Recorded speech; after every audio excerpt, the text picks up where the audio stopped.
अब शौच जाने से भी कतराने लगे हैं। कहीं शौच के दौरान ब्लीडिंग की शिकायत तो नहीं, शौच के बाद घंटों दर्द से छटपटाहट बनी रहती है, या फिर शौच के बाद खुजली बनी रहती है।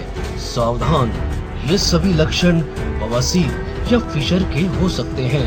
बवासीर व फिशर रोगियों के लिए सर्वोत्तम सर्जरी तकनीक MISP तकनीक, ना कोई दर्द, ना बेहोशी, बिना चीरफाड़, minimal invasive surgery for piles.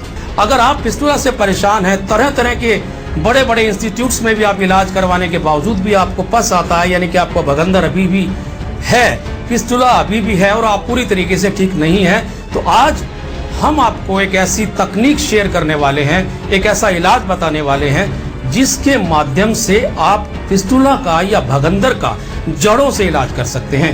यानी कि रिएक्रेंस उस तकनीक में, ऑपरेशन की उस सर्जरी की तकनीक में नाम मात्र का है, यानी कि दोबारा होने के चांसेस बेहद कम हैं। और अब तक तकरीबन 5000 से ज्यादा ऑपरेशन इस फिस्टुला का, इस भगंदर का, जिस तकनीक की मैं बात करने जा रहा हूं उससे विश्व विख्यात बवासीर सर्जन कर चुके हैं। सरस्वती मिशन हॉस्पिटल पेवर कुरुक्षेत्र की मैं बात करना चाहूंगा। यहाँ फिस्टुला यानी भगंदर का एक ऐसी तकनीक से ऑपरेशन और सर्जरी किया जाता है जिसमें रिएक्रेंस नहीं है, कोई इसमें चीरा फाड़ी नहीं है। सबसे बड़ी बात कि चीरा फाड़ी नहीं है, यानी कि आपको अस्पताल रहने का आवश्यकता नहीं है।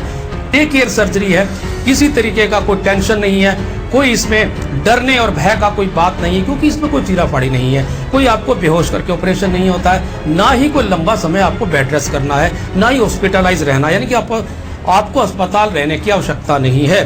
तो अगर आप फिस्टुला से परेशान हैं, नाना प्रकार के इलाज करवाने के बावजूद भी आपको ट्रीटमेंट सही ढंग का नहीं मिला है और ये फिस्टुला आपको बार बार हो रहा है, तो एक बार नीचे लिखे नंबरों पर इस तकनीक की, इस इलाज की, एक कामयाब इलाज की जानकारी आप लेकर अपनी इस बीमारी से हमेशा हमेशा के लिए छुटकारा पा सकते हैं।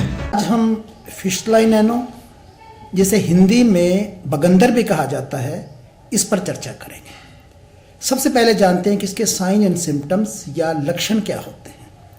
भगंदर के सिम्टम होते हैं कि एनल कनाल के चारों तरफ पेन होता है, वहाँ से एक सुराख सा बन जाता है जहाँ से पस डिस्चार्ज हो जाता है, और वहाँ पेन, टेंडर, स्वेलिंग हो जाती है एनल कनाल के चारों तरफ, और डॉक्टर से एग्जामिनेशन पे बताता है कि ये फिस्टुला है या नहीं। ज़्यादातर केसेस में ये फिस्टुला ही होता है। लेकिन जो हाई एनल फिस्टुलाज हैं, जो कॉम्प्लिकेटेड फिस्टुलाज हैं, या वो फिस्टुला जिनके घुमावदार रास्ते हैं या ब्रांचेस ज़्यादा बनी हुई हैं, वहाँ प्रॉब्लम्स आती है, और वहाँ पर कई बार पेशेंट सालों साल भटकते रहते हैं। इस वजह से कभी एक ब्रांच ठीक हो गई तो कभी दूसरी ब्रांच ठीक हो गई, कभी एक रास्ता ठीक हो गया तो कभी दूसरा रास्ता ठीक हो गया, कुछ दिन ठीक रहा फिर वहाँ से पस आनी शुरू हो गई।